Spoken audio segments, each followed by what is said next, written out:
are back for another episode of Raw with a Purpose. I am Tytannie Harris, author, speaker, business consultant, CEO of TMH Behavioral Services, founder of TMH MANCAVE. I was waiting for another title. Oh my God. I was going to give us some she think her every time, but next week she's going to have a whole nother episode title. I'm telling you. All right, my name Can't help it. It is what, hey, it's responsibility that comes with this. I'm telling you, it's a heavy letter. I write the checks. Listen, don't forget that. Come on!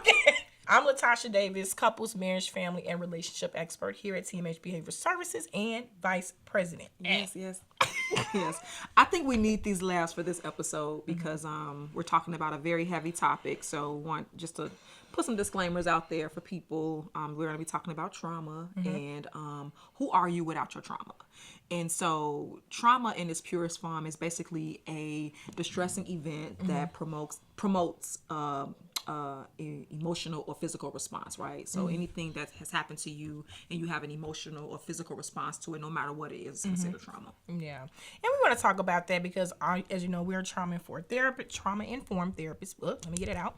I don't like that term. I don't use that term. I'm a healing center therapist. But they recognize us as trauma-informed therapists. Unfortunately. And so we deal with trauma day in and day out. So that's one thing we always make sure we self-care, that we want to take care of ourselves when dealing with that. For me, for trauma, I'm not getting up at 7 in the morning to talk about trauma. Let's start there. I can't get up. This one can get up early and start her day. But when we're talking about trauma, we want to talk about people who try to out-traumatize people, saying their trauma is bigger than this person's trauma. Trauma is trauma, regardless of what that looks like for people. We have different experiences with it. People respond differently. And then we want to take in consideration how people respond when you say, oh, well, this person been physically abused versus this person been sexually abused. It's not okay for you to you should feel the way you feel, but just be considerate of this person's experience and how this person's receiving what happened to them. And also, I think people are over the word trauma too. Everything is not trauma. I just want to say that. People talk about that, but also people who lead with their trauma, right? When they talk about who they are, I want to get into that too. Yeah, I know we was talking about how people have people identify themselves with their trauma, and one of my big mottos in therapy is that your trauma happened to you. Okay, you are not your trauma. That's right. I always say that, that is a big thing. Separate that, especially the kind of when I was talking about therapists working with children or parents working with children, and they say, oh, my child is bad.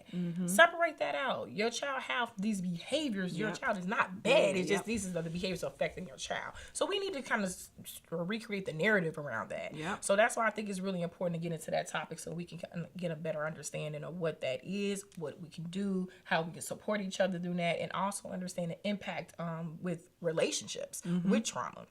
So one of the things talking about comparing traumas that we just talked about, also minimizing someone's trauma, which you also kind of mentioned too, is not okay to minimize somebody's trauma because that's belittling what their experiences are. And then what does that feel like? Because you're having a trauma, you would think you'd be a little bit more empathetic to that because somebody else experienced something too. It may not be to the magnitude that you feel is where you at, but it is what it is. Yep. So then we want to talk about trauma bonds.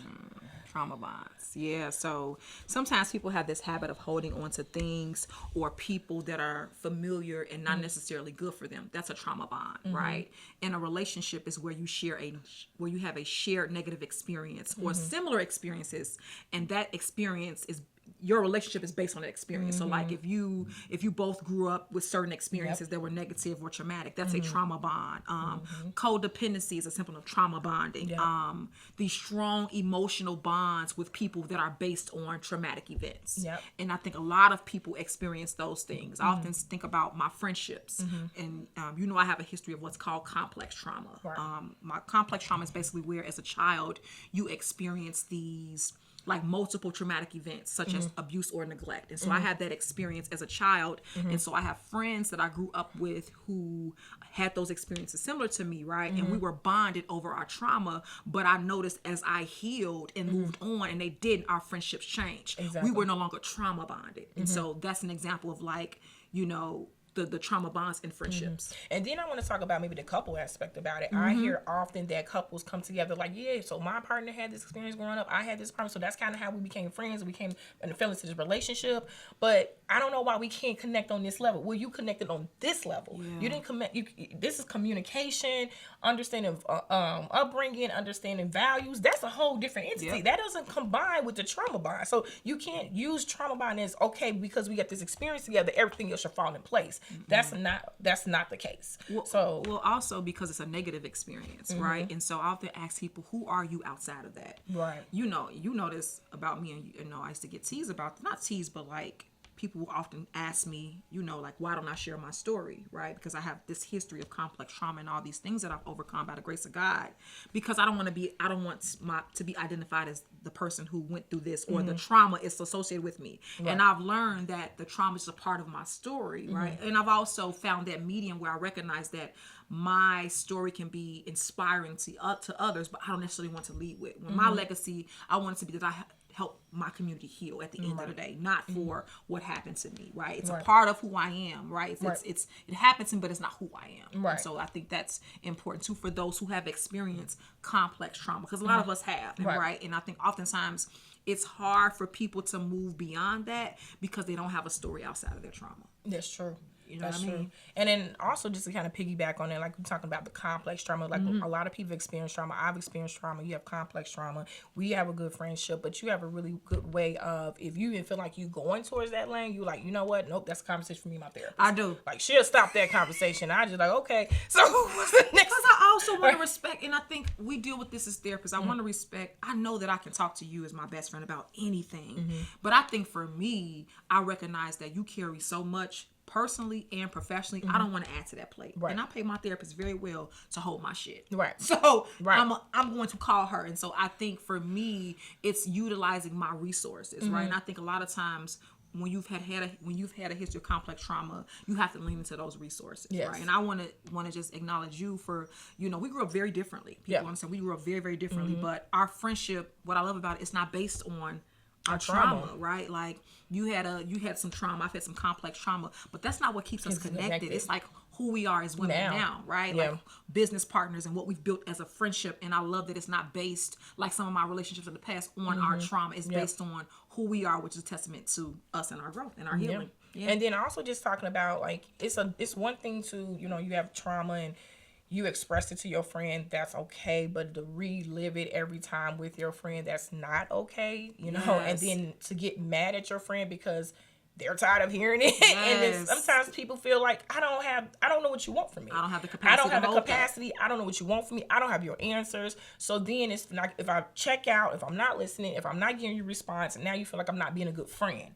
That's not the case all the time. It may be something that, okay, you're as a friend, like, okay, what can I do to support this person with their experience? Because I don't have the capacity to hear with this every day.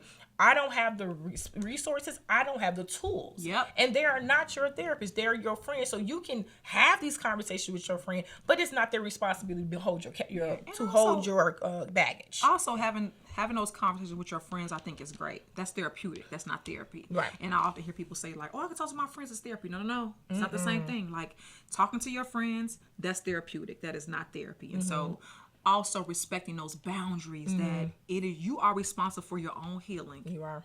Just like you're responsible for your own triggers.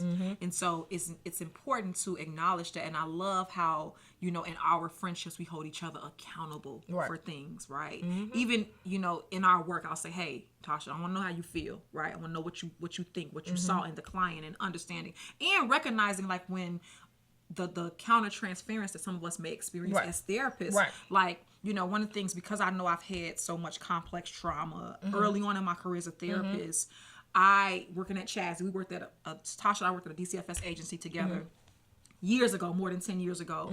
And my supervisor was like, I want you to work with mothers who have children in the system, like the mom's trying to get the kid back. Because I grew up in the system, I told her I can't work with the mothers because I was still working. I was still dealing with my own mother issues of being in the system and my mother not being there. And so, but I was able to recognize that. And my supervisor really was shocked and was appreciative. Like, man, I thank you for, being honest about that. I struggled to tell her that, but I knew I wanted to be in this field. And I'm like, I have to acknowledge my own issues or my own challenges in working with certain clients. Yeah. And that's important as a therapist to make sure, we take care of ourselves and in that counter-transference. That's why supervision is very important for you to have on a consistent basis because we do not want to put any additional harm or detriment to our clients. Yep. It's our responsibility to make sure we're holding them and that them holding us.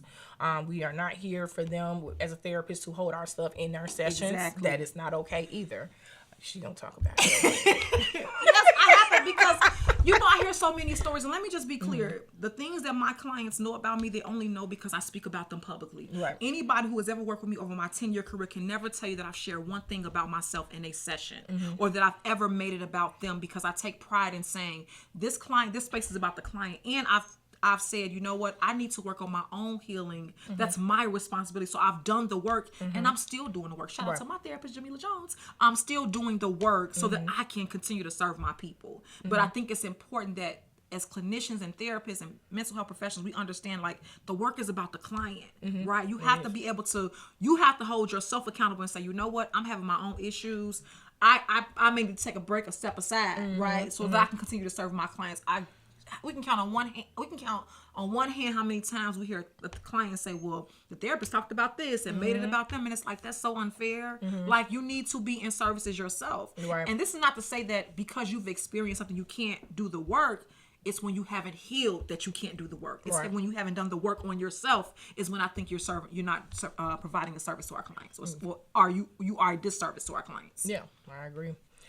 So I think that's it for us. I think we can wrap that up. Yeah, I just want to leave people with some tips, Joe, in terms of how do you get past self-identifying with your trauma. Number one is acknowledge your trauma, right? Acknowledge the impact that the trauma has had on your life. That's the first step. Right. Also, learn how to separate yourself from your trauma. What that means is, you said this earlier, trauma is something that happened to you, but it does not define who you are as a person. Also, identifying yourself outside of your trauma. What does that mean? That means understanding that you have positive traits outside of what happened to you. Go to therapy if you need it, right? Yep. Go to therapy, seek help. And I will also say, like, changing the narrative, right? You change the narrative by rewriting your own story. Yep. I often say, like, I've rewritten my own story and I have shaped a narrative that goes beyond my trauma, and so I think that's important. I'll leave people with that. Yeah. I guess you took my tips. I'm sorry. So you're always taking all the tips. I'm sorry. Wait. All I'm going to say is, I think I already said it inside the episode, but I just wanted to say again, be kind to yourself in a way, and also give yourself grace. I have not said that in the episode, but that is something I do want to say. Be kind, give yourself grace. Also, be mindful of when you're exposing and talking about your traumas to friends, relatives, people. Be conscious that could be heavy, and it's not their responsibility to carry your baggage and your trauma.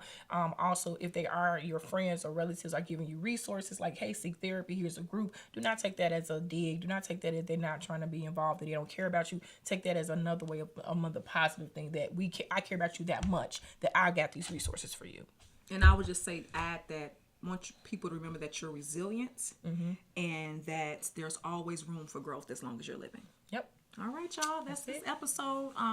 Make sure y'all follow us on all social media platforms, Raw with a Purpose. Follow me at Tytannie Harris, TMH MANCAVE. Follow me, Latosha D29 at IG and all social media platforms, emails, and website, Raw with a Purpose. Send us some emails, y'all. Let us know y'all thoughts, questions about the podcast. We'll see y'all next time. Bye.